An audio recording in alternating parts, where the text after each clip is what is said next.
Love it. How many of you guys have ever wanted to go on a ride on a Tesla? Well, tonight you guys get your dream. I'm going to be Oprah Winfrey. You get a Tesla. You get a Tesla. You get a Tesla. You get a Tesla. All y'all get Teslas. I'm just kidding. Not a real Tesla. But if you ever wanted to know what it feels like to drive in a Tesla that is automatic. You guys ever seen an automatic car that drives itself, a self-driving car? Well, this is from Tesla's official YouTube channel. This is a point of view from just a self-driving car. Imagine your hands are not on the wheel. You still going? Oh, okay. He just stopped. I don't know why he stopped. Come on, Tesla man. Don't you know you're on a video? Look at that. He didn't do that.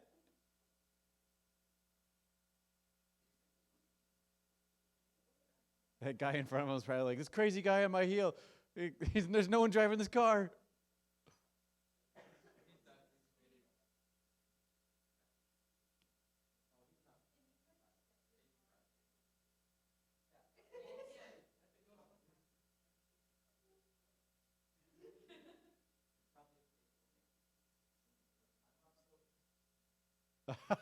Yeah. Everyone is. It's like the Autobahn.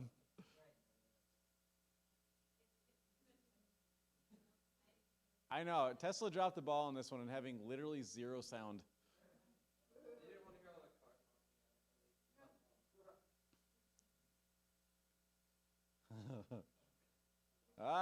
Okay.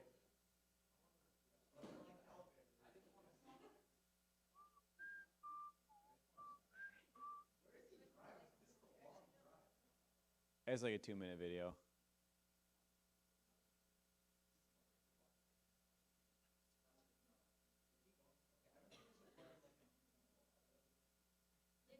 I mean, he literally is going in circles. If you look at his GPS, it's just going like boom, boom, boom, boom. I think he's just, yeah, see that?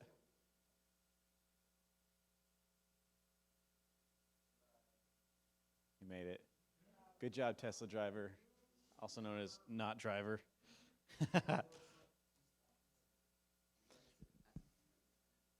So autopilot is kind of a mode that is really new and scary and kind of freaky and weird to consider when it comes to cars. But here's the thing. This is happening, I think, with more than just cars. Every year that goes by in our lives, the easier it becomes to go kind of into autopilot mode in living. We just kind of respond to everything. We just kind of sit there and life happens to us. It just kind of keeps coming at us. And everyday tasks and activities can be done just very routinely.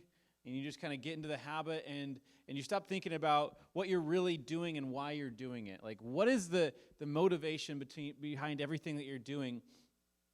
And when it comes to just trying to get through everything in our lives, and I think if you look at how you approach your life, much of it is simply, just you wake up and you respond to how the day unfolds. Okay, so maybe it's a school day, right? So you wake up and you're like, well, I have to get ready. Why? Because school is next. Why? Because I was told to. Why? Because they were told to. Like, it's just like everything in my life just is kind of responding to everything. So I get up, I go to school, I go to do the things, and I go to practice if I'm on a sports team, or I go home and do homework, or maybe there's some other hard things going on in my life, right? And I'm just like, I have to respond to that constantly. And I just feel like I'm going through and just life is just coming at me super fast. And we're watching the world happen through the windshield of our life, it seems like. And I think if we do this over time, that we just simply just regularly, our day is not necessarily intentionally driving towards something, intentionally trying to become somebody, but it's just kind of, we see life passing us by in the windshield of our life. If we do this long enough, life actually starts to feel kind of meaningless. And you start to spiral into this dark hole. And living on autopilot eventually causes us to feel down. It causes us to feel depressed. Because what winds up happening is you stop getting a handle on something that matters beyond just surviving. You lose sight of a vision of what your life was really intended to be all about. and you just kind of are constantly responding to what's happening and going like, how long is this supposed to last? What's the point of all this? What happens if I do this better than anybody else? Maybe nothing? And you begin to kind of spiral downwards. And if we're honest, a lot is going on in the world that is not great. And when we're on autopilot, that's really all that we see. Whether it's getting up and going through our day, or we're scrolling on social media or our news feeds, right? Or there's trends that people are talking about at school or stuff like that. And then you're hearing stuff from your teachers, and you're hearing stuff from your parents and your coaches, and just everything is just kind of happening to you, and you lose sight of pursuing something that's bigger. And then drama, obviously. And it kind of feels like we're constantly reminded about how bad and difficult and pointless all this stuff that's happening to us is. And so it soon begins to feel like that's all that there is. Now, the reason that I want to talk about this for 2 weeks is because I think this is a unique age to actually kind of try to elevate above the clouds, elevate above the autopilot mode, and lean into something incredibly meaningful and significant when it comes to pursuing what your life is going to be about, what your life already is about. But to do that,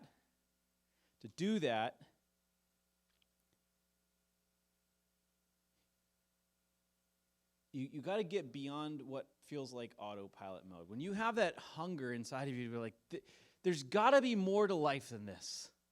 When you have that like sense of like, this can't just be it. Like I'm just responding to what life is happening to me. Because we know deep down that we're made for more. We crave to get the most out of life, especially at an age when you have so much potential. You've been prepared with so many things, and you're like, you gave me wings. I'm ready to fly. Let's go do this thing called life. I want to accomplish what I was made for. Because we all know what it's like to live on autopilot. And I think if we're honest, we take just a second, we hit the brakes, so to speak, and we think about where is our life going and how much do I have to do with it? If you approach life in that way, in that sense of like, man, I'm just trying to get by. I'm just trying to respond to everything. You begin to quickly realize, man, this is not the life I want. Just simply responding to everything, just trying to get through in a way that doesn't hurt as bad as it did, or trying to get through in a way that just simply is more fun than some of the other ways that I had been approaching life previously. And I start to think about, man, what is it that I actually want in life? Do I just want to get by? Do I just want to get through this sports season? Do I just want to get through this school year? Do I just want to get through this difficult, dark season of my life? Do I just want to get to the other side? Why? Just so I can be there? What is the life that we really, really want? What is the good life? And that's what I want to talk about for the next couple weeks.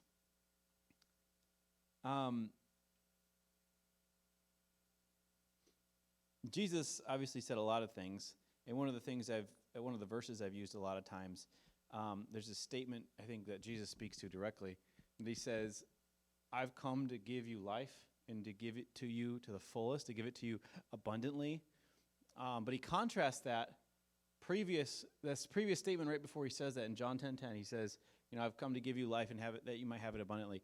Right before that, he says, the thief comes to steal, kill, and destroy. He's in the middle. John chapter 10, he's in the middle of explaining how all of humanity, God's heart is that all of humanity would be right with God, and that God would be the shepherd, and that God would be protecting and providing for his people, and that more people will be brought into the sheepfold. And right then he says, oh, by the way, the thief comes to steal, kill, and destroy. In other words, like, there's a way out there where happiness and joy and the good things of life are stolen, they're destroyed. There's a way of life out there that leads to hurt, it leads to pain, it leads to sadness, but I'm here to show you what the good life is. I'm here to show you what actually is the best possible life and how you get the most out of the life that God has given you. And I think this is a bold statement, but Jesus claims to be the one who not only knows how we can live the good life, but he is the good life. Years later, Jesus personally encounters the Apostle Paul, who ironically had been obviously persecuting the followers of Jesus, radically transforms Paul. And I've been preaching out of the book of Galatians for a couple weeks now in our main services over at church, but also I love to work through this in this sense, because one of the things that I love about the book of Galatians is that the Apostle Paul is now, because of his encounters with Jesus, pointing to something that says, hey, the good life is not something that you can necessarily kind of make happen on your own. And the point at which you begin to use your Christianity, use your faith to try to make yourself and make other people just pretend like life is good, that's the point at which you actually kind of are bewitched. You're like living like you're under a spell. You're living like you're crazy. No. The good life doesn't come from something that you can do, that something you can muster up. The good life comes from something that happens inside of you, something that somebody else is doing within you. But before he gets to that, Paul tells us what comes naturally to us as human beings, what life can look like if we're trying to just hope that life happens good. We're just on autopilot, but we're living just the way that we normally respond to things. We're just simply responding to everything. And the way that your normal human flesh naturally responds to stuff leads to this. And actually, I use the Message paraphrase here. It's not a translation of the Bible, but it kind of accentuates to the. You can look this up in Galatians chapter 5, starting in verse 21.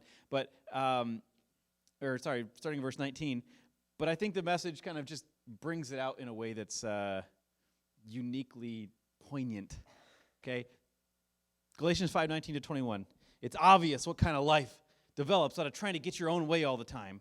Repetitive, loveless, cheap sex, a stinking accumulation of mental and emotional garbage, frenzied and joyless grabs for happiness, trinket gods, magic show religion, paranoid loneliness, cutthroat competition, all-consuming yet never satisfied wants, a brutal temper, an impotence to love or be loved, divided homes and divided lives, small-minded and lopsided pursuits, a vicious habit of depersonalizing everyone into a rival, uncontrolled and uncontrollable actions, ugly parodies of community. I could go on. Again, this is a paraphrase, not the actual translation of the Bible. But basically, if you read Galatians chapter 5, verses 19 to 21, it says pretty much the same thing. But it says this says it in a way that I think really speaks to, or speaking to, is like, this is a list that, like, you read it and you're like, man, I don't want any of that. I don't want any of that. But that is the natural result of living on autopilot, of living simply for instant gratification. I heard someone say this recently. Pursuing instant gratification is the quickest path to a life you're going to hate. When you live for yourself, when you live just to make it, you live to survive, you live just to preserve you, this happens. That's not the good life. That's not the life you want. You don't want a life that is the result of living for you. That's not the good life. So what's the alternative? What is the good life? Paul tells us in the next verse, Galatians 5:22, but the fruit of the Spirit is love and joy and peace and forbearance or patience and kindness and goodness and faithfulness and gentleness and self-control.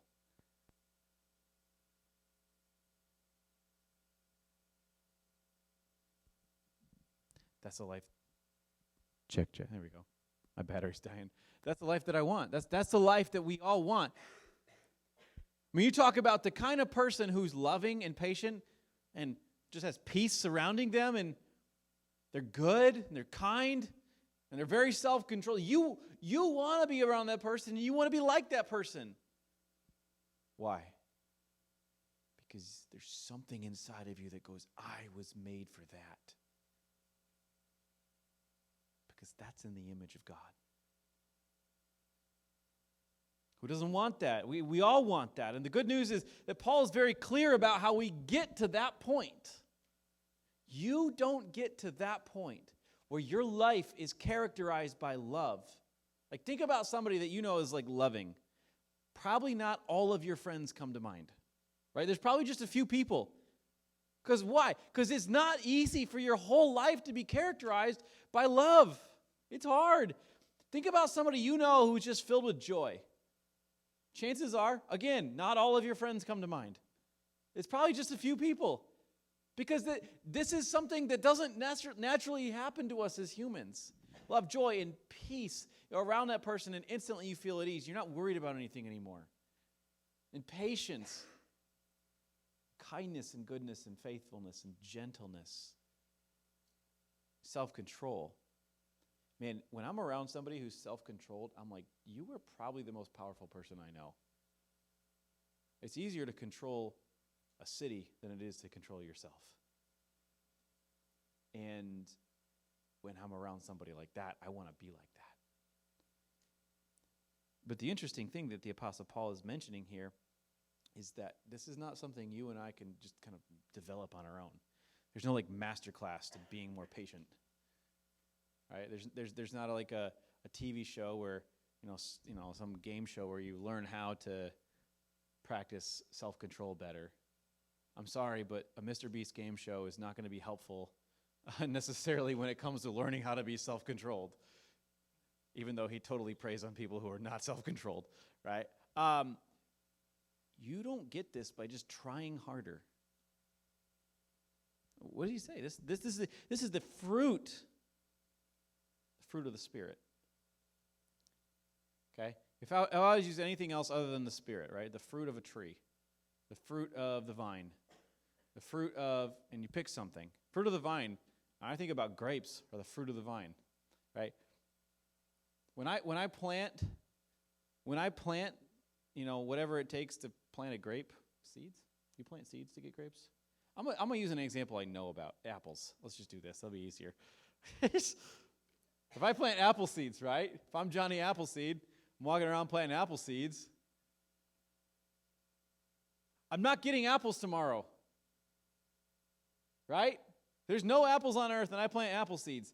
I'm waiting like 4 months before I get apples. Maybe 2 months if it grows fast, right? And there's lots of rain and lots of sun and it's just an ideal environment. This is something that is produced out of something else. This is something that comes as a result of a long process that started with something else. And that's a very intentional metaphor that the Apostle Paul is using. He's saying, love, you don't just read the Bible one time and instantly you have love. This is growing out of something else that happened earlier. When the Holy Spirit was planted inside of us, He is the one who is producing this fruit. Right? The Holy Spirit lives inside of us. The Spirit inside of us is moving us towards a life that is more in line with what God is like and more in line with the kind of life that Jesus Himself demonstrated. The Holy Spirit works to make us who we were always meant to be, taking our autopilot lives and making something bigger, something good, something fuller, like Jesus mentioned, like the good life. And I'm going to unpack this a little bit more next week, but for now, this is Paul's big idea about the way to really live the good life. Paul says that what's natural for us is not best. Your life lived on autopilot will lead you to a life you hate. Paul says what's natural for us is not best. He says that we can get what we really want in life through letting the Holy Spirit take the wheel. Okay? This is not something where it's like, no, instead of not being on autopilot, let me grab the wheel. That doesn't work out well either. No. It's like, no, let God drive. He's living inside of me. And I'm just kind of on autopilot watching the world go by. The answer is not to just try harder. The answer is say, no, you would do this better. I'll follow wherever you lead. The Holy Spirit guides you to the good life. The Holy Spirit is a better guide through life than autopilot. The Holy Spirit steers the way, and we partner with Him to experience the good life that God had in mind for us, that God created you for. If I think about any one of you, and I go, okay, what is the absolute A-plus version of you by the end of your life? That will have been true if the Holy Spirit has been guiding you the whole way. Right? The fruit of the Spirit. In other words, the result when the Spirit of God is the one being the main force in your life. The result of the Spirit being in control of your life is love. The result of God being the one in control of your life is joy. You want to know the antidote to joy? It's not sadness. It's selfishness. You want to kill joy in your life? Make your life about you. And then all of a sudden, you will never be impressed with anything anymore. You'll never be blown away. Your wonder will be gone. You won't be amazed at anything because your life is about you. There's nothing bigger than you. The antidote to any of these things, joy, peace, patience, kindness, goodness, faithfulness, gentleness, self-control, the antidote, the opposite of any of those things is making your life about you. The good life does not happen when you make your life about you. If you want your life to be just fruitful, good, faithful, gentle, patient, self-controlled. I mean, I remember growing up, and there's some people that I swore I'm never going to be like that person. They are so aggressive. They're not gentle at all. They are so unkind. They are so impatient. And you know what wound up happening when I tried super hard to not be like that? That was the one thing I was focused on. True story. The other day I was driving home from church. I think it was like 2 weeks ago. I don't know if I told this story last week, but I was driving home from church, and Gideon was in the backseat, my 3-year-old son, and this was like during peak week. I mean, the trees were on fire. It was amazing. It was just like gloriously beautiful, and it was like noon, middle of the day, driving home from church, and I'm like, Gideon, look at those trees. Those are amazing. And we're like both staring out the window. I'm driving, by the way, and we're both staring out the window, and next thing I know, I'm like just riding the rumble strip, like, whoa. Like, what happened? I started driving where my focus was. I started moving in the direction where my focus was. I was looking at the trees, and guess where my car started going, right? Because that's just where I naturally started moving. You gravitate towards what you give attention to. You try really, really hard to not be impatient. Don't be impatient. Don't be impatient. You try really hard not to be unkind. You try really, really hard to not be unloving, to not be a Debbie Downer, to not be the drama queen. I love it. Anytime I hear someone say, oh, I just hate all the drama, they're probably the ones in the middle of it. You know what I mean? Like, oh, I just hate drama. They're just focusing on drama so much, they wind up creating more drama. And the thing, yeah, right, it's like, hey, man. The thing that winds up happening is that the secret to getting this kind of a life is not by trying harder. It's not by making your life about you. It's by letting go, by turning off autopilot, first of all, and saying, like, I'm not just going to let life happen to me. I want to live on purpose. But the way that I want to live, so number one, turn off autopilot. Number two, choose another way. The good life starts when we choose to go a different way than the life we currently have. God gives us a second chance. God gives us the opportunity to say, here, Jesus, take the wheel.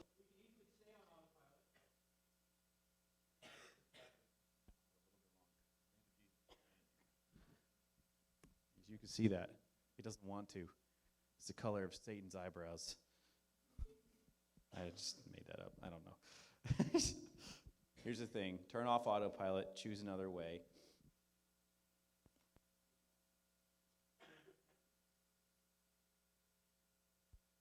The good life is possible, but it comes through surrendering to the Holy Spirit.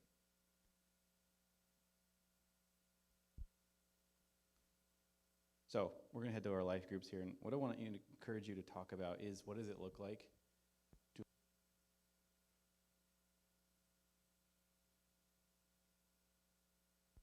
to live surrendered to the Holy Spirit, but also what would it look like to describe a life on autopilot? What would that be for you? What would that be for somebody? And what's the opposite of that? Jesus, I pray that you just speak to us tonight, that you would show us what it looks like